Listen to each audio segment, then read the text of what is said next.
Hey guys, this is Beeb, and I want to talk to you a little bit more about Mindfulness Workbook for Dummies. I reviewed this last month, and I really got a lot out of this book, and I was actually just recommending it to one of my friends last week, and I kind of thought it would be nice to do a little follow-up video with my top 5 takeaways from this, just to give you a little more info about what I got out of this book and what I think you might get out of this book.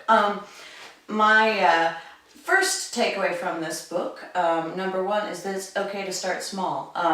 One of the things you'll notice in this book, it's really easy to read, it's entertaining, it's broken down into small pieces. It even says at the beginning of the book, don't feel like you have to read it cover to cover, just pick it up, read the bits that are interesting to you, read it whenever you have time. So really, if you just pick this up and read even a couple of pages when you have a few minutes, I think you would get something out of it. So you don't have to sit here and study this huge book. You can do it whenever, on the way to Thanksgiving on the plane, read a couple of pages. You know, it's all right to start small, and it's okay to start small with the meditating as well. It doesn't have to be a big deal. Again, if you have time, they have a whole course that you can do, an 8-week course where you can follow all these different exercises. If you don't have time for that, or you don't feel ready for that, you can do something as easy as the tea meditation, where you make a cup of tea and you pay attention to making the cup of tea. So there really is no huge time commitment that's involved in starting. You can start small with it. I think that's really important to remember.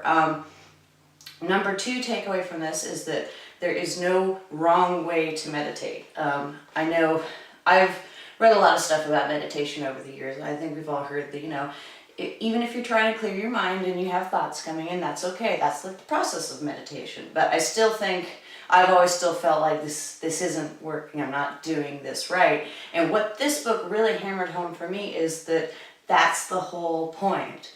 The process of having the thoughts come in when you're trying to clear your mind. Clearing your mind isn't the destination. That's not the goal. This isn't a goal-based activity where you do this, oh, okay, here, I've reached nirvana. You know, I did that. You know, I mean, the real practical daily approach is that it's that, it sounds corny, but it's the process of doing this and working towards that goal. You're probably never actually going to get there, and that's kind of the point. It's the journey. It's the process of doing it. And the process of just being aware of your thoughts and doing it is the whole point of doing it. So there's just no, it really explains in here that there is no, you know, you need to do it this way and this way and this way. You just be. That's the whole point of it. You're just being and observing and being aware. It does a really good job of articulating in this book that process, which I think was really helpful to me, which brings me to my 3rd point, which is that I think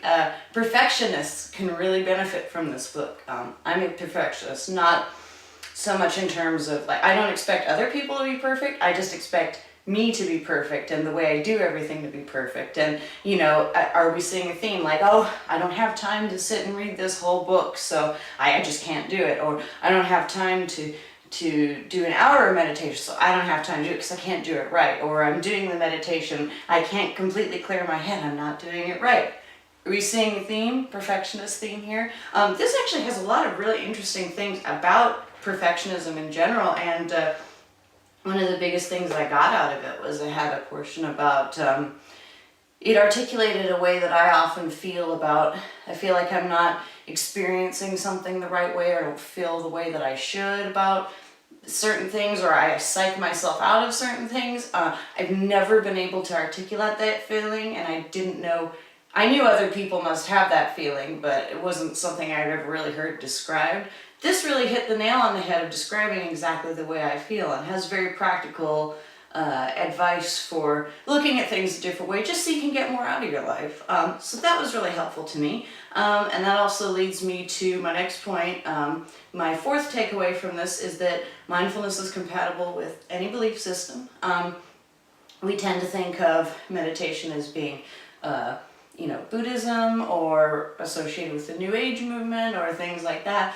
And this book is just very pragmatic and practical. There is no specific doctrine in here. It's just literally a way of training your brain to be more productive. So it's compatible with whatever your personal thoughts or beliefs are.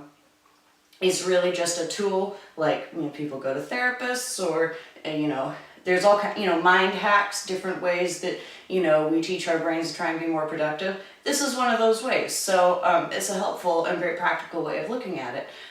Which brings me to my fifth and final point from this, which I think is one of the most profound, is that mindfulness is just a way of life. It's not even a specific exercise, or it's not about a specific exercise. You use these exercises to try and help you cultivate this different way of thinking, or a more practical, useful way of thinking or processing events around you. But it's not about a specific exercise that is in a specific box and then you don't think about it the whole rest of the time. It's really just a way of changing the way that you maybe interact with the world or think about the world to be more productive, and to help you get more out of life and be more productive yourself. So that, I think, is really helpful also for, again, if you're feeling like you don't have a lot of time to sit and meditate. Remember that it's a whole attitude and mindset and way of thinking about the world and processing things to make it your life better.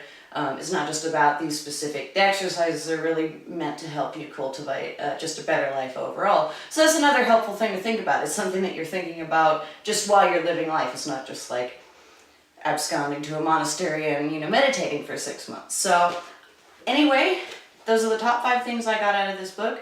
If you have any questions about the book or things that I didn't cover here, let me know, and I will let you know my opinion, what I thought. All right, thanks guys, bye.